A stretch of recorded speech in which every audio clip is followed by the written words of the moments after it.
काम से ही मेरी पहचान है, क्योंकि यूँ तो एक नाम के हज़ारों इंसान। तो मेरी पहचान है, मेरा काम है।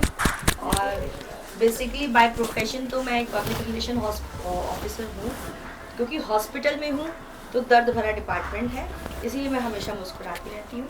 मुझको मैं ही रहने दो, मुझको मैं ही रहने दो, मुझे किसी से ना तोलो मोलो, मुझको मैं ही रहने दो, मुझे किसी से कमियां ज़्यादा ना आको, मुझको मैं ही रहने दो, कमियां ज़्यादा आंक कर, कमियां ज़्यादा आंक कर मुझ में मिलावट मत करो, मुझको मैं ही रहने दो। मैं जब मैं रहती हूँ, मैं जब मैं रहती हूँ तो खुश रहती हूँ, मैं जब मैं रहती हूँ तो मैं मस्त रहती हूँ, और मैं जब मैं रहती हूँ तो ऊर्जा से भरी रहती हूँ, इसलिए मुझको मैं ही रहने दो। एक बात कहूँ ज़रा गौर से सुनना, एक बात कहूँ ज़रा गौर से सुनना, खुद को औरों की नहीं खुद की नज़रों से देखो।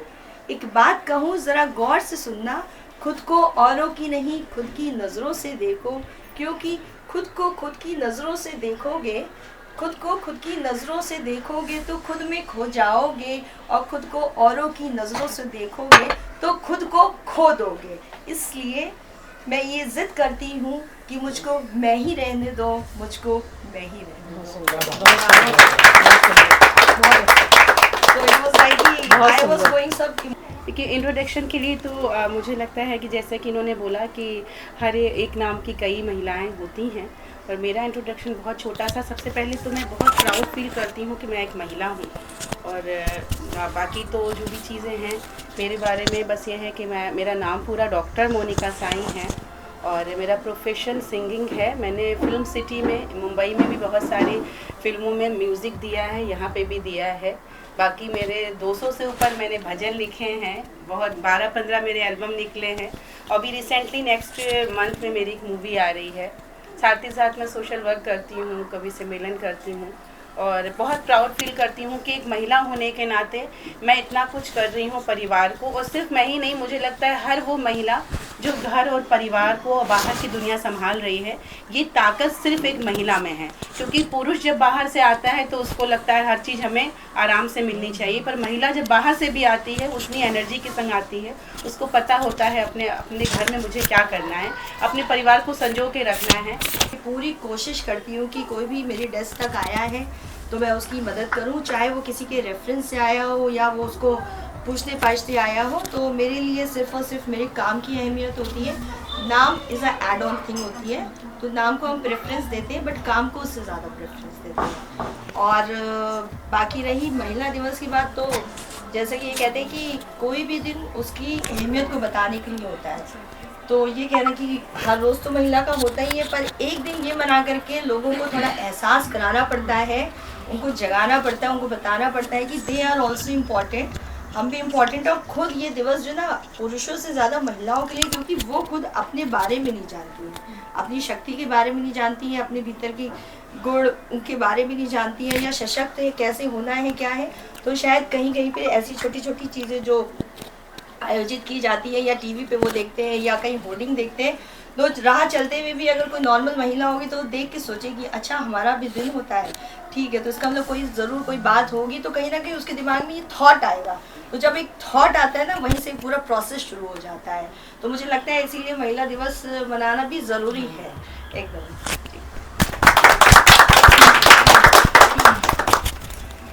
महिलाएं जो हैं खुद को उन्होंने वो ढाल रखा है कि स्ट्रक्चर में कि नहीं भाई हम, मतलब जैसे लोगों ने अगर कहा है कमज़ोर है तो हमने मान लिया है, बट हम कमज़ोर तो हैं ही नहीं भाई। आप देखिए हर क्षेत्र में आप देखिए जीती जाती मिसाल हैं, इतने सारी महिलाएं बैठी, मैं तो सबको नहीं जानती हूँ, बट हर एक क्षेत्र में महिलाएं कहाँ से कहाँ पहुँच रही हैं। सब तो अगर महिलाएं यहाँ पर बिल्कुल किसी न किसी क्षेत्र में बिल्कुल बिल्कुल, तो अगर डेफिनेटली कोशिश की जाए, इनको जिताना है। मतलब हम लोग अकारण ही खूब कंपेनिंग करते थे इधर उधर, ये मुझे याद है। 100 साल में पहली बार महिला को ये अवसर मिला, बहुत इसलिए महिलाओं को बहुत ज़्यादा उत्सुक है। जब आप उठी थी इलेक्शन में तो बड़ा गजब का जितनी बहनें यहाँ पर हैं सभी अपने अपने क्षेत्र में कुछ ना कुछ, कहा जाता है कि महिला जो होती है वो एक, जब भी इतिहास गवाह है कि जब जब हमारे यहाँ रेवोल्यूशन आया है उसमें महिलाओं का योगदान भारी रहा है। बिना महिलाओं के कोई भी रेवोल्यूशन नहीं आ सकता है। तो महिला दिवस के इस अवसर पर मैं महिलाओं को बहुत बहुत बधाई देना चाहूँगी कि हम सब लोग महिला होकर एक साथ, और 24 अड्डा को बहुत बहुत धन्यवाद देना चाहूँगी कि आपके माध्यम से हमें एक दूसरे से मिलने का अवसर प्राप्त हुआ, क्योंकि हम सब एक दूसरे को, आपको जिस क्षेत्र में है उस क्षेत्र के नाते से तो हम जानते हैं, लेकिन पर्सनली हम आपस में एक साथ बैठकर मिले, तो ऐसा अवसर 24 अड्डा ने हम लोगों को दिलाया। उसके लिए मैं इनका बहुत बहुत धन्यवाद देना चाहूँगी कि आपने बहुत अच्छा किया। और जैसा कि अभी चर्चा हुई कि लखनऊ में क्या क्या किया, तो सबसे पहले तो मैं ये बताना चाहूँगी कि जब मैं चुनाव लड़ने के लिए तैयार हुई, मुझे टिकट मिला, चुनाव लड़ने जा रही थी, तो सारे पत्रकार जितने भी चैनल वाले थे सब ये पूछ रहे थे कि आप महिलाएं कैसे संभालेंगी। एक ही शब्द था कि आप महिला इतना बड़ा शहर कैसे संभालेंगी, क्षेत्रफल में इतने आगे बढ़ रहा है, और वैसे भी जनसंख्या की दृष्टि से भी आगे बढ़ रहा है शहर, और फ्लोटिंग संख्या यहाँ बहुत है। बाहर से लोग आते हैं, ठेला लगाते हैं, चले जाते हैं, सड़कों को गंदा करते हैं सब, तो आप इसको तो रोक नहीं सकते, ये आप इसको कैसे संभालेंगी। तो मैंने उनको एक जवाब दिया था कि मैं महिला हूँ इसलिए बहुत अच्छी तरह संभालूंगी, क्योंकि महिला वो होती है जो अपने घर को सजाकर संवार कर, चाहे घर छोटा हो या बड़ा हो, वो अपने घर को सजा के संवार कर रखती है। और मैं शहर को अपना घर समझूंगी और सजा कर संवार कर रखूँगी, और इसलिए मैं शहर को बहुत अच्छी तरह संभालूंगी। और आपने देखा होगा कि 5 साल में कितना परिवर्तन आया, वो दिखाई देता है, उसमें कहने की आवश्यकता नहीं है, करके दिखाना होता है। और मैंने पूरी तरह से हमारी रैंकिंग उस समय 269 नंबर पर थी, हमारे लखनऊ शहर की। लखनऊ शहर बहुत इतना पीछे क्यों है, ये मुझे बड़ा ताज्जुब होता था कि लखनऊ शहर में हम कहीं विदेश में हम जाते हैं, और अगर लोग पूछते हैं आप कहाँ से आए हैं, हम कह देते हैं हम लखनऊ से आए हैं, तो लोग बड़े खुश होते हैं कि अच्छा वो तो बड़ा तहजीब वाला शहर है, वो तो बहुत अच्छा शहर है, ऐतिहासिक शहर है। लेकिन मैं मन में सोचती थी कि इतना नाम है लखनऊ का, लेकिन लखनऊ इतना पीछे क्यों है। तो उसका कारण केवल यही था कि क्षेत्रफल बढ़ता चला जा रहा है, आबादी बढ़ती चली जा रही है, फ्लोटिंग संख्या बढ़ रही है। तो इसके लिए हमें क्या करना चाहिए, नंबर हमारी रैंकिंग 269 बहुत पीछे। हम एक नंबर पे आपका वो था इंदौर, सेकंड नंबर पे बेंगलोर, भोपाल, थर्ड नंबर पे भोपाल, ऐसे 1 2 3 4 5, और हम कहाँ 269, बहुत पीछे। तो मैंने संकल्प लिया था कि अगर मैं 5 साल मुझे अच्छा से काम करने का अवसर प्राप्त हुआ, अगर मैं जीत गई, चुनाव जीत गई, तो मैं निश्चित रूप से 1 नंबर पे लाऊंगा। और मेरा 2 साल के अंदर हम 269 से सीधे 12 नंबर पे आ गए थे। 12 नंबर पे, और उसके बाद 2 साल के बाद फिर कोरोना आ गया।